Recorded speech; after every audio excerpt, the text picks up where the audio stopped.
Hello and welcome. You are listening to an episode of the Sales Chat Show. To stream or download a host of further free episodes that will power your sales success, please visit saleschatshow.com.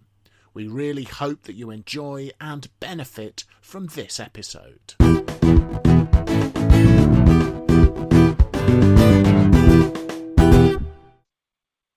So hello folks, and welcome to yet another episode from the Sales Chat Show, saleschatshow.com, driving your sales forward. By the miracle of modern technology, we are all together in virtual space recording this episode for you, as we can't get together physically, obviously, because of COVID-19 lockdown restrictions. But we've recorded this episode, or we're recording this episode for you, and this one is called Does Your Business Need a COBRA meeting this week instead of a sales meeting? So for our listeners inside the UK, they may be familiar with COBRA. For people outside of the UK, that may not make sense. So let me just explain. The UK government has crisis response meetings that are called COBRA meetings, and the acronym from that comes from the Cabinet Office briefing rooms, and they're most commonly held in Room A, NCOBRA. So COBRA is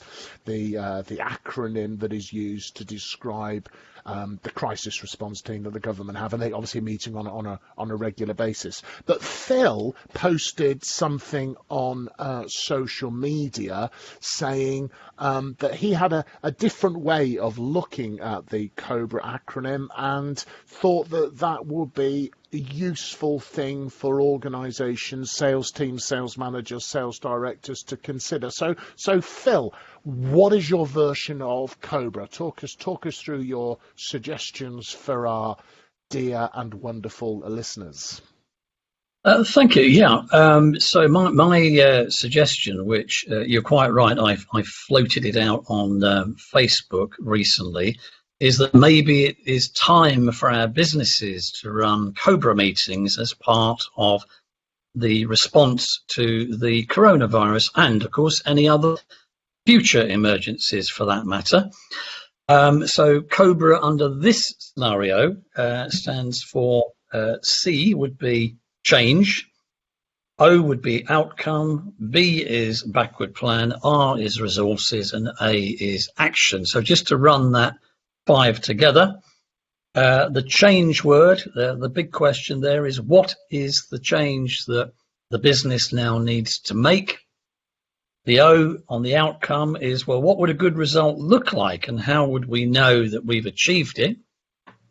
B on the backward plan, well, you'd start with the end outcome in mind, of course, and then you'd plan backwards to identify the various stages and landmarks needed to hit it. R, resources, what training and equipment and support would be needed to achieve those outcomes. And the A word, action, is, okay, well, who now needs to do what, by when, and how are we going to monitor progress? So one of the things I'd like to just emphasize to our listeners is that I'm not talking about board meetings here. I'm talking about a project team selected from different parts of the business at different levels. I'm not looking for people who are compliant necessarily. I think we need people who are also quite vocal and opinionated. You basically need a diverse range of people with a host of different talents and personalities. You need motivators in the team and you need agitators in the team. And one of the things I think that's also important with this COBRA meeting is that the team would need to be coming up with some good plans almost on a daily basis, deal with the return to work. And as the good old saying goes, a good plan executed today is probably better than a perfect plan next month. Not about next month, it's about what needs to happen today, providing the consensus is that that's a good plan, then crack on with it and make it happen, and then have another meeting today or later in the week or whatever. So that's my sort of proposition. Businesses, as they return to work, need a COBRA meeting assembled from multi-talented people from across the business. That's a very nice flow, I have to say, to that agenda. And how would you suggest the changes that are needed are identified? Say a bit more about that. What are you thinking of as you say said, that? What's the, when you first on, so change, what's the change we need to make? How would you suggest people identified what those changes are? I think that's going to be a discussion, isn't it, about the current situation and what in the last 2 months or so has not changed. Yep. What in the last couple of months has changed, and what in broad terms do we need to actually do about it? And one of the changes might be, for example, we need to go and recover some of our lost customers. That would be the broad change comment. The outcome is a lot more specific than that. The outcome is, well, what does a good result actually look like? And you might say, well, we want to recover our lost customers. That's the change we need to make. But the outcome is, let's try and get 10% of them back on board by the end of June.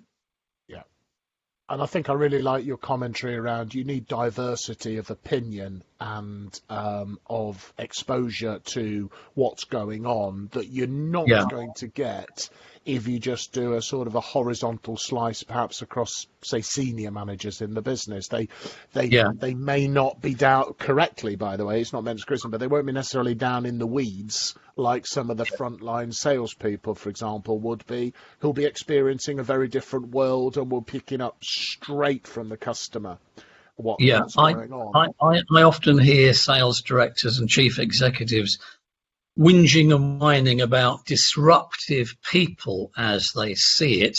And I always go to some lengths to point out, well, maybe they're not disruptive. Maybe they might be difficult, but maybe they're not disruptive. There is such a thing called disruptive loyalty. And maybe they are loyal in the same way that the board is, but they are disruptive in the sense that they can see a better way or a different way of doing it. Yeah, and I think it's understanding the difference between someone who is just a generally, pessimistic, more negative kind of individual who just complains about everything, with someone who is complaining about something because it matters and they think it's very important and they've got a strong opinion about it. And I think it's important not to make sure we put all of our disruptors into the difficult pain in the pain in the kind of people. So, fantastic. That's it's a nice structure, Graham. Anything you'd want to add to Phil's I was just thinking that COBRA? In terms of the government's COBRA meetings, one of the important things they have is that it's not just the government meeting; it's lots of experts they bring in from various aspects that they might need to consider. And I think if you think of a sales meeting, you get your sales team together, but actually there's probably lots of inputs you could have from people who are nothing to do with sales, who actually could give you a fresh insight into what you're doing. So if you use this COBRA analogy, you bring in people to your COBRA meeting in your organization who could include customers, for example, to give you a completely different perspective on things. And so you could bring in all kinds of experts from outside your business, in people in different teams, who could then give you fresh insights to help you deal with any change that you're having to deal with. So I think that, I like the analogy, but I think we can take the analogy one step further and do what the government does. Now, of course, you don't have to, like the government, you don't have to accept the information you're given or the advice you're given by those people outside, but actually if you don't have that as an input into what you're talking about, you could be missing out some really important stuff. I think so. Just sorry to interrupt there, Simon. On that point of Graham's, I think that sometimes when sales directors and chief executives twitch a bit about the power that might be granted to something like a COBRA team? My answer to that is no. Just think of this team as policy shaping. They're not necessarily policy making. That will be the board. But as Graham said, at least the board then is going to be enlightened somewhat by the input that team has come up with. Yeah. And I think also to Graham's point about bringing in experts is, we'll have a number of people, a number of our listeners will work for larger companies that, that are operating across the world. And of course, COVID-19 is affecting, globally is affecting things. But, COVID-19 aside, if you're facing a challenging time, someone somewhere in the world has probably sorted it out in the organisation or has faced something similar. Bring those in. And again, even with COVID-19, there could be some countries, some departments, some areas have come up with a very, very clever plan that you could probably copy 80 to 90% of it if you're not one of the, that wasn't invented here sort of people, or that's in Brazil, that's not going to work in the UK, or well, maybe it will, or at least some of it. You have to, I think, open your eyes to that sort of idea. I'd also think that being part of one of these meetings would also allow people to feel very involved, which will be very good for motivation. Yep. So one of the strong drivers of employee engagement is feeling valued and involved. So it's a win-win. You get bright people to give you lots of good ideas, and then they feel good and more motivated about the fact that they've been asked and they've been involved. It's almost like sort of what's not to like about this. And I think, Phil, some of the barriers will be leaders not wanting to potentially, take advice from people further down the organisation, which I think would just be the wrong. Absolutely, the crazy wrong thing to do. Must be leadership. Absolutely. And we were talking as well, there have been things like tiger teams and SWAT teams in certain businesses where they sort of they assemble a very bright group of people to go and specifically tackle specific issues in a business. I think it's a great way for leaders to harness some of the talent you've got in your organisation, use those brains. And choose people on the basis of their personality, experience, etc., and put together these SWAT teams or wherever that you can parachute into certain things and to get things sorted out. And then I think the role of the leader is probably just to manage the politics of it and make sure people's feathers haven't been ruffled or something. But yeah, and it will be a great process. Change, outcome, backward plan, resources, action would be a good process to follow. So, chaps, before we close, any closing thoughts, Graham? I've got other acronyms, though, other meanings for COBRA. I suspected you might have. Yeah, because as you've been busy chatting, I've been busy writing these down. So, without this COBRA meeting, you'd have to be asking yourself, can our business really achieve? Oh, okay. And as a salesperson, you have to realise that customers only buy relationship activity. So there you go. We go. There's my versions of COBRA. That sounds like your next blog coming along there, Graham. Just one final point from me, because as you've probably gathered, I am a great fan of creating this sort of fiery, disruptive sort of project team, and having to reassure chief executives that it's a safe process. And I often have to say to them that their worst no man is of more use to them than their best yes man.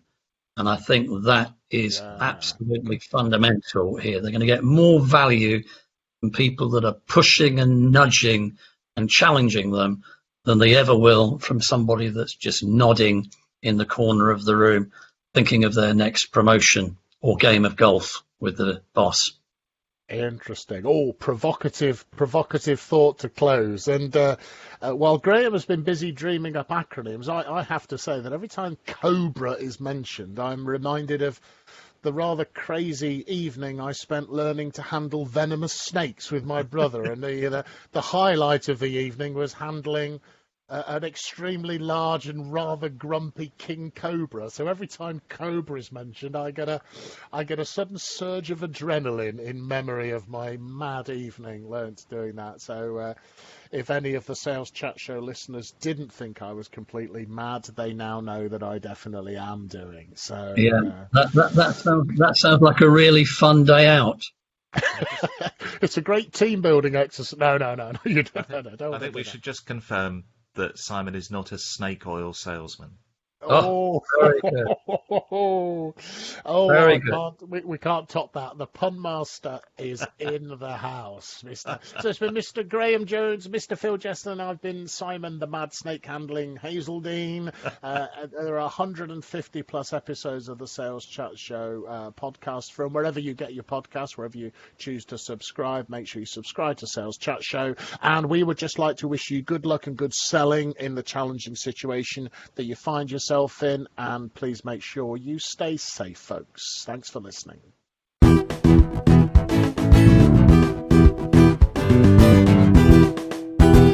You have been listening to an episode of the Sales Chat Show. To stream or download a host of further free episodes that will power your sales success, please visit saleschatshow.com. Thank you very much for listening to this episode, and from everyone here at the Sales Chat Show, we'd like to wish you good luck and good selling.